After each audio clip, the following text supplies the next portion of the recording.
അന്നേ ദിവസം മാത്രമാണ് ഈ ക്ഷേത്രത്തിലെ ശ്രീകോവിലിലെ 3 നടകളും തുറന്ന് ഭഗവാനെ ദർശിക്കാൻ സാധിക്കുള്ളൂ എന്നുള്ള രീതിയിലുള്ള, പിന്നെ ഈ വൈകുണ്ഠ ഏകാദശിയെ തന്നെ സ്വർഗവാതിൽ ഏകാദശി എന്ന് ഉള്ള ഒരു പ്രയോഗം അതും ഉചിതമാണ് എന്ന് തോന്നണില്ല. ശ്രീപത്മനാഭസ്വാമി ക്ഷേത്രത്തിൽ ഏറ്റവും പ്രധാനപ്പെട്ട ദിവസങ്ങളിൽ പ്രാധാന്യമുള്ളത് ഏത് ദിവസമാണ് എന്ന് ആലോചിച്ചാൽ അത് വൈകുണ്ഠ ഏകാദശി ദിവസമായിരിക്കും എന്ന് വേണം കരുതാൻ. ദേവനെ സംബന്ധിച്ചിടത്തോളം തിരുവോണം ആണ് ദേവനക്ഷത്രമായിട്ട് ഇവിടെ കണക്കാക്കുന്നത്.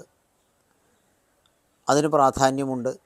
ശുക്ലപക്ഷ ഏകാദശികൾ വിഷ്ണുവിൻ്റെ തിഥി എന്നുള്ള നിലയ്ക്ക് അതിവിടെ പ്രധാനമാണ്. അതിൽ തന്നെ ഏറ്റവും പ്രധാനപ്പെട്ട ദിവസമായിട്ടുള്ള വൈകുണ്ഠ ഏകാദശി എന്നുള്ളതാണ് ശുക്ലപക്ഷ തിഥികളിൽ ഏറ്റവും വിശേഷ തിഥി. ഇത് ഈ പ്രധാനപ്പെട്ട ദിവസത്തിനെ തന്നെ ഒരു തെറ്റായ രീതിയിൽ എങ്ങനെയാണ് സംഭവിച്ചതെന്ന് നമുക്ക് അറിയില്ലെങ്കിലും ഈ അന്നേ ദിവസം മാത്രമാണ് ഈ ക്ഷേത്രത്തിലെ ശ്രീകോവിലിലെ 3 നടകളും തുറന്ന് ഭഗവാനെ ദർശിക്കാൻ സാധിക്കുള്ളൂ എന്നുള്ള രീതിയിലുള്ള ഒരു കഥയോ അല്ലെങ്കിൽ പ്രചാരമോ സമൂഹത്തിലുണ്ട് എന്നുള്ളതിന് ഞാനും അത് എന്നോടും ഒരാൾ പറഞ്ഞിട്ടുണ്ട് എന്ന് തന്നെ പറയാം. കാരണം ഞാൻ എൻ്റെ കുട്ടിക്കാലത്ത് ഏതോ ഒരു സ്ഥലത്ത് പോയ സമയത്ത് ആ ക്ഷേത്രത്തിൽ വിശേഷങ്ങൾ വർണ്ണിക്കുന്ന കൂട്ടത്തിൽ ഇവിടുത്തെ കാര്യത്തിൽ പറഞ്ഞത് അന്ന് 3 നടയും തുറക്കുന്നത് ഈ ദിവസമാണെന്ന് പറഞ്ഞ് തരികയുണ്ടായിട്ടുണ്ട്. അപ്പോൾ അത്ര പോലും അതുണ്ട് എന്നുള്ളതിന് അതൊരു തെറ്റായ പ്രചാരണം എവിടെയോ സംഭവിച്ചിട്ടുണ്ട്. ഒന്നത്. പിന്നെ ഈ വൈകുണ്ഠ ഏകാദശിയെ തന്നെ സ്വർഗവാതിൽ ഏകാദശി എന്ന് ഉള്ള ഒരു പ്രയോഗം അതും ഉചിതമാണ് എന്ന് തോന്നണില്ല. കാരണം സ്വർഗം എന്നുള്ളതിനെ നമ്മൾക്ക് ഇപ്പോൾ നമ്മുടെ ധർമ്മശാസ്ത്രം അല്ലെങ്കിൽ നമ്മളുടെ ഒരു വിശ്വാസപ്രകാരം 14 ലോകങ്ങളിൽ ഭൂമി ഒരു ലോകം, സ്വർഗം ഒരു ലോകം.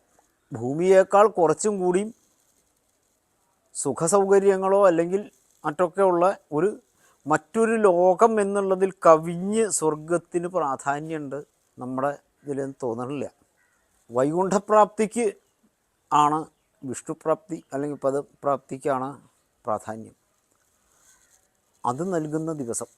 കാരണം ഈ ഏകാദശി എന്ന് പറയുന്നതിൻ്റെ പ്രധാനം തന്നെ, ഓരോ ഏകാദശിക്കും ഓരോ പേരുണ്ടെങ്കിൽ ഈ ഏകാദശി വൈകുണ്ഠ ഏകാദശിയാണ് മോക്ഷദ എന്ന പേരിൽ അറിയപ്പെടുന്നത്.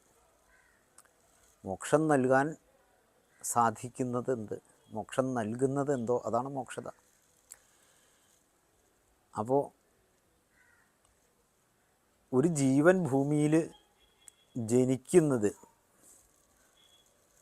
ധർമ്മർത്ഥ കാമമോക്ഷം എന്നുള്ള പുരുഷാർത്ഥങ്ങളെ സാധിക്കുക എന്ന് പരമഗതി പ്രാപിക്കാനായിട്ട് ആണ് ഒരു ജീവൻ ഭൂമിയിൽ ജനിക്കുക.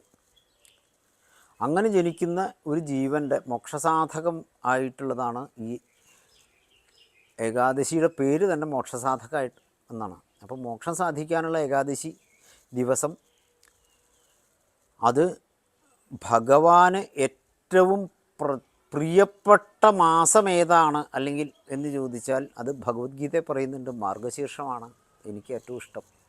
ആ മാർഗശീർഷ മാസത്തിൽ ശുക്ലപക്ഷം ദേവന്മാരുടെ പക്ഷമായിട്ടും കൃഷ്ണപക്ഷം പിതൃപക്ഷമായിട്ടുമാണ് കരുതുന്നത്. അപ്പോൾ ഭഗവാന് പ്രിയപ്പെട്ട മാർഗശീർഷ മാസത്തിൽ ദേവപക്ഷമായ ശുക്ലപക്ഷത്തിലെ ദേവതിഥി ഏകാദശി, ആ തിഥി ദിവസം അതിന് മോക്ഷദ എന്ന പേരും. ആ ദിവസം ഭഗവത് പാദത്തിലൂടെ മോക്ഷം നേടുക എന്നതാണ് ഈ വൈകുണ്ഠ ഏകാദശിയുടെ ഏറ്റവും പ്രാധാന്യം ഉള്ളത്. അത് എല്ലാ വിഷ്ണു ക്ഷേത്രങ്ങളിലും ഇതിന് പ്രാധാന്യം വേണ്ടതാണ്, ആചരിക്കേണ്ടതാണ്. കേരളത്തിൽ പക്ഷേ അത് വളരെ അപൂർവം സ്ഥലങ്ങളിലേ ഏകാദശി പോലും ഉള്ളൂ പ്രാധാന്യമായിട്ട് ഉള്ളത്. അതിൽ ഓരോ ഏകാദശിക്ക് ഇപ്പോൾ ഗുരുവായൂർ ഏകാദശി ഒരു ഏകാദശി ഉണ്ട്, തൃപ്രയാർ ഏകാദശി ഉണ്ട്, നെല്ലുവായിൽ ഏകാദശി ഉണ്ട്, തിരുവല്ലാമലയുണ്ട്. ഇങ്ങനെ ചുരുക്കം ക്ഷേത്രങ്ങളിൽ ഏകാദശി പ്രധാനമായിട്ട്, അതും എല്ലാ ഏകാദശിയും പ്രധാനമായിട്ട് ആചരിക്കുന്നുണ്ടോ എന്ന് ചോദിച്ചാൽ നിശ്ചയം എല്ലാ ശുക്ലപക്ഷമോ അല്ലെങ്കിൽ എല്ലാ കൃഷ്ണപക്ഷമോ ഒന്നും ഉണ്ടാവില്ല. ഒരു കൊല്ലത്തിലെ ഏതെങ്കിലും ഒരു ഏകാദശി അത്രയേ ഉള്ളൂ. പക്ഷേ ഇവിടെ എല്ലാ ഏകാദശിയും ഉണ്ട്, എല്ലാ ശുക്ലപക്ഷ ഏകാദശിക്കും വിശേഷമാണ് ഇവിടെ. അതിൽ ഏറ്റവും വിശേഷമായിട്ടുള്ളതാണ് വൈകുണ്ഠ ഏകാദശി. അന്നായിരിക്കും ഒരു പക്ഷേ ഏറ്റവും കൂടുതൽ ഭക്തന്മാർ ഭഗവാനിലേക്ക് എത്തിച്ചേരുന്നൊരു ദിവസം.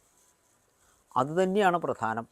അതുപോലെ ഇവിടുത്തെ ശ്രീകോവിലിലെ മൂന്ന് വാതിലും നട തുറന്നിരിക്കുന്ന സമയങ്ങളിൽ മുഴുവൻ 3 വാതിലും തുറന്നിരിക്കും. അങ്ങനെ മാത്രമേ ഇവിടുത്തെ ദേവനെ ദർശിക്കാനും സാധിക്കുള്ളൂ. അത് ഈ മറ്റു രീതിയിൽ ഈ വൈകുണ്ഠ ഏകാദശി ദിവസം മാത്രമാണ് 3 നടയും തുറന്ന് ദർശനം എന്നുള്ളത് ഈ ക്ഷേത്രത്തിനെക്കുറിച്ച് യാതൊരു ധാരണയില്ലാത്തവരും ഇവിടെ ഇതേവരെ വരാത്തവരുമായിട്ടുള്ള ആരിൽ നിന്നോ ഉണ്ടാകിയിട്ടുള്ളതും ആരൊക്കെയോ കൂടി ചേർന്ന് പ്രചരിപ്പിക്കുന്നതുമായിട്ടുള്ള തെറ്റിദ്ധാരണ വരുത്തലെന്ന് മാത്രമേ പറയാൻ പറ്റുള്ളൂ.